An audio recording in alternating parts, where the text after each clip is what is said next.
आज के इस वीडियो में हम जानेंगे कि फेजेस ऑफ मून क्या होता है। आप रात में जब स्टूडेंट्स मून की तरफ देखते हैं तो जो मून है स्टूडेंट्स हमें हमेशा एक ही साइज़ में दिखाई नहीं देता है। स्टूडेंट्स जो मून है स्टूडेंट्स अलग अलग आकृति में अलग अलग शेप में दिखाई देता है। यही स्टूडेंट्स फेजेस ऑफ मून होता है। Now we can see here you can see different shapes of the moon. Okay, कुछ शेप सर्कल्स हैं, कुछ हाफ सर्कल हैं, कुछ क्वार्टर हैं, कुछ ठीक है, कुछ क्रिसेंट शेप में है। तो आप यहाँ पे देख सकते हैं कि जो मून का जो शेप है वह अलग अलग आकार में है स्टूडेंट्स। ओके, तो इसी को क्या कहा जाता है, फेजेस ऑफ मून कहा जाता है। ओके, तो स्टूडेंट्स इस चीज़ को आप और हम हर कोई इस चीज़ को देखते हैं आसमान में रात को। ओके, तो स्टूडेंट्स यही फेजेस ऑफ मून है। अब हम इसको डिफाइन करने जा रहे हैं कि फेजेस ऑफ मून को हम कैसे डिफाइन कर सकते हैं।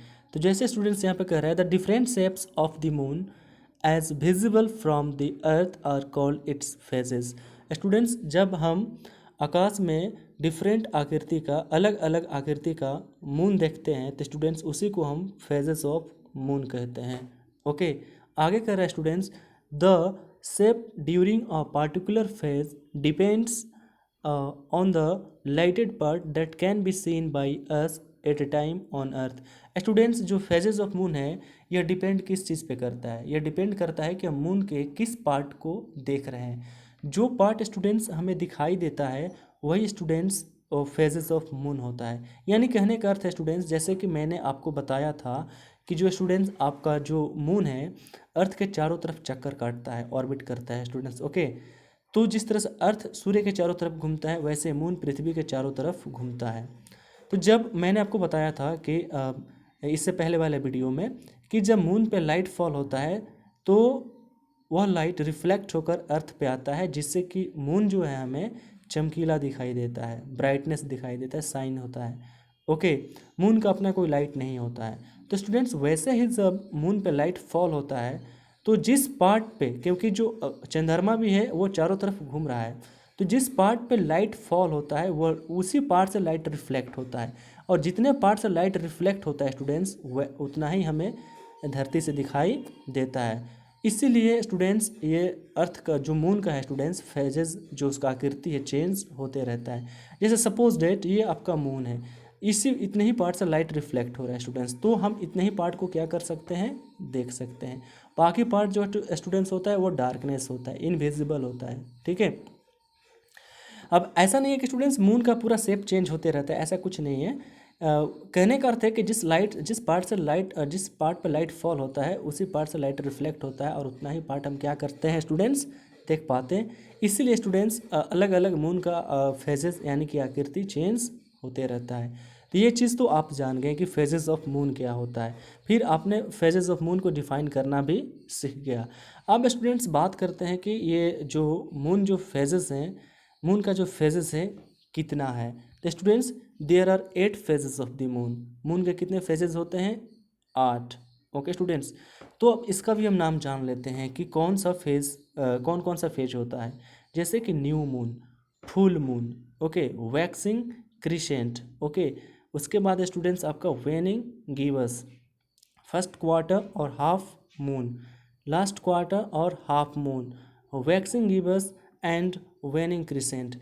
ये students these are the 8 phases of the moon. Okay, ये सब 8 फेजेस होते हैं मून के स्टूडेंट्स। ओके, अब इन सभी फेजेस में स्टूडेंट्स हमें चंद्रमा जो है स्टूडेंट्स अलग अलग आकृति में दिखाई देता है। ओके, तो ये सभी स्टूडेंट्स आपने क्या किया, सीख लिया। इसको स्टूडेंट्स आप जरूर याद कर लीजिएगा, ये 8 फेजेस ऑफ मून है। ओके, अब स्टूडेंट्स अब हम जो बात करने जा रहे हैं वो है आपका why does the moon have phases. Okay, यानी कि मून में अलग अलग जो आकृतियाँ चेंज होती हैं, इसके अलग अलग फेजेस हैं, ऐसा क्यों होता है। इस अभी मैंने तुरंत बताया, फिर इसको एक बार मैं रिपीट कर दे रहा हूँ। The revolutions of the moon around the earth cause the moon it's appear to have phases. यानी कि जो चंद्रमा है स्टूडेंट्स वो क्या होता है, पृथ्वी के चारों तरफ घूमते रहता है, रिवोल्यूशंस करते रहता है अपने ऑर्बिट पे, जिसके कारण स्टूडेंट्स मून का अलग अलग फेज का फॉर्मेशन होता है। Okay students, it take 29.5 days, कहीं पे 3 लिखा रहता है, कहीं पे 5 लिखा रहता है। एक्यूरेट इसका समझ में नहीं आता है कि 29.3 भी मिलता है कहीं पे, तो 29.5 days for the moon to make a complete circuit around the earth. Students होता क्या है कि जो मून है स्टूडेंट्स वो क्या करता है, एक रिवोल्यूशंस कंप्लीट करने में, अर्थ का मतलब एक चक्कर लगाने में लगभग 29 दिन क्या लेता है, समय लेता है। और स्टूडेंट्स इसी घूमने के चक्कर में स्टूडेंट्स मून पे जो लाइट फॉल होता है सन की तरफ से, वो जिस पार्ट पे फॉल होता है उतना ही पार्ट रिफ्लेक्ट होता है और वही पार्ट हमें क्या होता है स्टूडेंट्स, दिखाई देता है। तो फेजेस ऑफ मून के होने के कारण आपको पता चल गया कि जो मून का रिवोल्यूशंस है उसका मेन रीज़न है, मेन कॉज है। ओके स्टूडेंट्स, तो स्टूडेंट्स ये भी मैंने आपको कॉन्सेप्ट क्लियर कर दिया। अब स्टूडेंट्स हम बात करते हैं, जैसे कि आप यहाँ पे देख सकते हैं ये डिफरेंट फेजेस दिखाई दे रहा है आपका मून का। ओके, आप देख सकते हैं यहाँ पे। ओके, जैसे कि मैंने बताया था 8 फेज़ होता है, तो स्टूडेंट्स आप यहाँ पे भी 8 फेज़ देख सकते हैं। ये अलग अलग फेज़ है आपके मून का। ओके, तो स्टूडेंट्स 8 फेज़ में अपने स्टूडेंट्स देखा, आप यहाँ पे भी देख सकते हैं कि जो 8 फेज स्टूडेंट्स एक दूसरे से बिल्कुल ही डिफरेंट है। ओके, कोई भी शेप एक दूसरे से स्टूडेंट्स मतलब सेम नहीं है, यानी कि मैच नहीं कर रहा है, ये अलग अलग डिफरेंट शेप्स में है। यही स्टूडेंट्स आपका फेजेस ऑफ मून होता है। अब स्टूडेंट्स हम बात कर रहे हैं जैसे कि अब जैसे स्टूडेंट्स यहाँ पे भी देख सकते हैं, यहाँ पे देख रहे हैं स्टूडेंट्स कैसे फेज चेंज हो रहा है स्टूडेंट्स। ओके, ये आपका पूरा सर्कल में है, ये क्या है, पूरा सर्कल में है। ओके, अब स्टूडेंट्स जैसे कि मैं बात कर लूँ कि अब जो अलग अलग ये जो फेजेस ऑफ मून है स्टूडेंट्स, इसमें कौन सा पार्ट कितना हिस्सा इल्यूमिनेटेड होता है, प्रकाशित होता है, प्रकाशमय होता है। अब स्टूडेंट्स इस पे भी हम कुछ डिस्कस कर लेते हैं।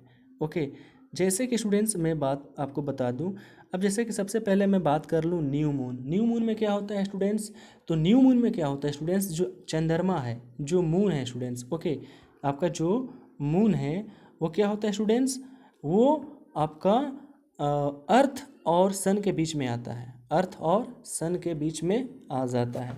तो स्टूडेंट्स तब क्या होता है, न्यू मून होता है। न्यू मून यानी कि वहाँ से बिगिनिंग स्टार्ट होगा, वहाँ से अब ब्राइटनेस का बिगिनिंग प्रोसेस स्टार्ट होगा। न्यू मून में क्या होता है, जब चंद्रमा है स्टूडेंट्स वो अर्थ और सन के बीच में आ जाता है, तो उस दिन जो होता है स्टूडेंट्स मून बिल्कुल ही हमें धरती पर बिल्कुल ही अंधेरा छा जाता है। ओके, जिसको अमावस्या भी कहा जाता है। और हिंदू कुछ कैलेंडर्स के अनुसार ऐसा कहा जाता है कि ये कृष्ण पक्ष में होता है। किस में होता है, कृष्ण पक्ष में होता है। ओके, तो स्टूडेंट्स ये न्यू मून होता है, क्या होता है, न्यू मून। ओके, अब स्टूडेंट्स जैसे कि मैं बात कर लूँ कि न्यू मून तो मैंने बात कर लिया, अब बात कर लेता हूँ फुल मून। फुल मून में क्या होता है स्टूडेंट्स कि उस दिन पूर्णिमा होता है, यानी कि उस दिन जो आपका चंद्रमा है स्टूडेंट्स, वह बिल्कुल ही क्या होता है, वो बिल्कुल ही चमकते हुए दिखाई देता है। उस दिन वो पूरा सर्कल दिखाई देता है, बिल्कुल सर्कल दिखाई देता है। ठीक है, बिल्कुल सर्कल दिखाई देता है। उसे उजाला का रात भी कहा जाता है या पूर्णिमा भी कहा जाता है। और हिंदू कैलेंडर के हिसाब से ये जो होता है स्टूडेंट शुक्ल पक्ष या उजाला पक्ष, शुक्ल पक्ष या उजाला पक्ष, ये सब चीज़ आपको याद रहना चाहिए स्टूडेंट्स, इस चीज़ को आपको इग्नोर नहीं कर सकते हैं। तो स्टूडेंट्स ये आपको मैंने बता दिया फुल मून और क्या न्यू मून। फुल मून में जो स्टूडेंट्स जो होता है पूरे चंद्रमा पे लाइट रिफ्लेक्ट होता है, और उस दिन चंद्रमा जो होता है स्टूडेंट्स अपने फुल शेप में होता है, बिल्कुल सर्कल में होता है। तो उस दिन क्या होता है आपका full moon. New moon students क्या होता है, उस दिन बिल्कुल ही अंधेरा रहता है, उस दिन चंद्रमा हमें दिखाई नहीं देता है, उस दिन क्या होता है, अमावस्या होता है।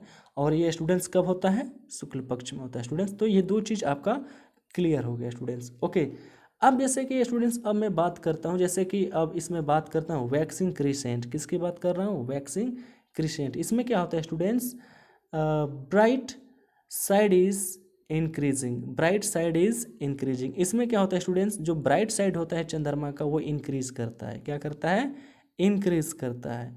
यानी कि स्टूडेंट्स जो भी आपका ब्राइटनेस पार्ट होता है ना, वो क्या होता है स्टूडेंट्स, वो इंक्रीज करता है। ये क्या होता है स्टूडेंट्स, इंक्रीज करेगा, धीरे धीरे धीरे धीरे इसका ब्राइटनेस पार्ट जो होता है स्टूडेंट्स क्या होता है, बढ़ते जाता है। उसी को बोलते हैं waxing crescent, waxing crescent. Okay students, तो इस तरह से आपने वैक्सिंग क्रिसेंट के बारे में भी जाना। ओके स्टूडेंट्स, अब स्टूडेंट्स हम जो बात करने जा रहे हैं वो आपका क्या है students, waxing Gibbs. Waxing Gibbs में क्या होता है स्टूडेंट्स? वैक्सिंग गिबस में जो होता है वो होता है more than one half is visible, more than one half of visible, यानी कि more than one half, more than one half, यानी कि आधे से ज़्यादा स्टूडेंट्स हमें वो पार्ट क्या होता है चंद्रमा का विजिबल दिखाई देता है। ओके, अब स्टूडेंट्स वैक्सिंग गिबस हो गया। अब हम बात करते हैं वेनिंग गिबस। वेनिंग गिबस में क्या होता है स्टूडेंट्स?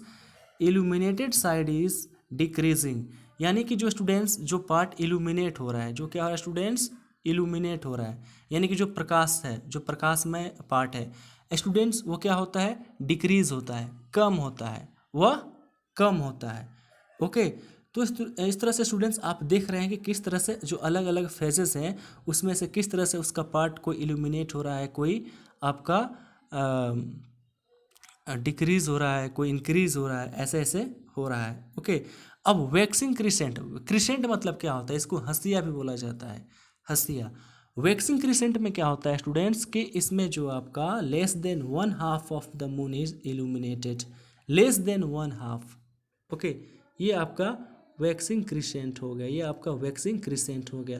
हाफ से भी कम क्या होता है? More than one half.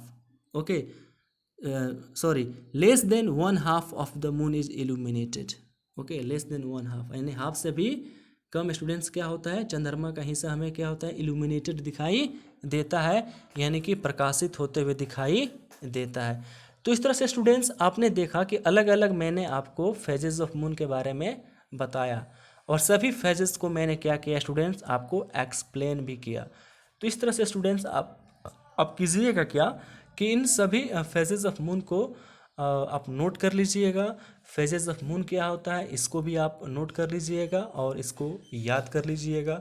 सबसे इम्पोर्टेंट चीज़ है इस चीज़ को समझना। तो मैंने आपको इतना इजली समझाया, आपको अच्छे से समझाया, तो आशा करता हूँ स्टूडेंट्स आपको ये जो भी कॉन्सेप्ट है स्टूडेंट्स क्लियर हो गया होगा। फिर से इस चीज़ को मैं एक बार रिपीट कर देता हूँ ताकि आपको फिर से कंफर्म हो जाए। फेजेस ऑफ मून यानी कि चंद्रमा का आकृति चेंज होना, चंद्रमा का शेप चेंज होना। तो स्टूडेंट्स वही क्या होता है? फेजेस ऑफ मून होता है। ओके, कितने फेजेस हैं स्टूडेंट्स? तो 8 फेजेस हैं। अलग अलग फेजेस में जो चंद्रमा का पार्ट होता है स्टूडेंट्स वो अलग अलग तरीके से इल्यूमिनेट होता है, प्रकाशित होता है। ओके, अब स्टूडेंट्स हम जो बात करने जा रहे हैं वो है आपका होता क्यों है? तो क्योंकि ये रिवोल्यूशंस के कारण होता है। जो मून है स्टूडेंट्स वो क्या करता है? अर्थ के चारों तरफ ऑर्बिट पे रिवोल्यूशंस करता है, घूमते रहता है, उसके कारण होता है। ओके, अब स्टूडेंट्स अब आपके जो 8 फेजेज हैं मून के स्टूडेंट्स इसको भी मैंने बता दिया कि किस फेजेज में स्टूडेंट्स क्या होता है। ओके, न्यू मून में क्या होता है, फुल मून में क्या होता है। जैसे कि न्यू मून में स्टूडेंट्स हमें बिल्कुल ही अंधेरा दिखाई देता है धरती पे, उस दिन चंद्रमा हमें विजिबल नहीं होता है। फुल मून के दिन स्टूडेंट्स क्या होता है? जो चंद्रमा होता है बिल्कुल सर्कल अवस्था में दिखाई देता है, बिल्कुल ही चमकीला दिखाई देता है और उस दिन अर्थ पे चारों तरफ लाइट स्प्रेड होता है, फैला रहता है। तो अलग अलग जैसे क्रिसेंट हो गया, आपका गिबस हो गया, वैक्सिंग क्रिसेंट हो गया, वेनिंग क्रिसेंट हो गया। तो इन सभी चीज़ों को मैंने आपको एक्सप्लेन करके बता दिया। ओके स्टूडेंट्स, तो इस तरह से स्टूडेंट्स हमने आज इस टॉपिक को क्या कर लिया? कंप्लीट कर लिया। ओके, तो स्टूडेंट्स बस इतना ही है। अब फिर हम नेक्स्ट वीडियो में बात करते हैं।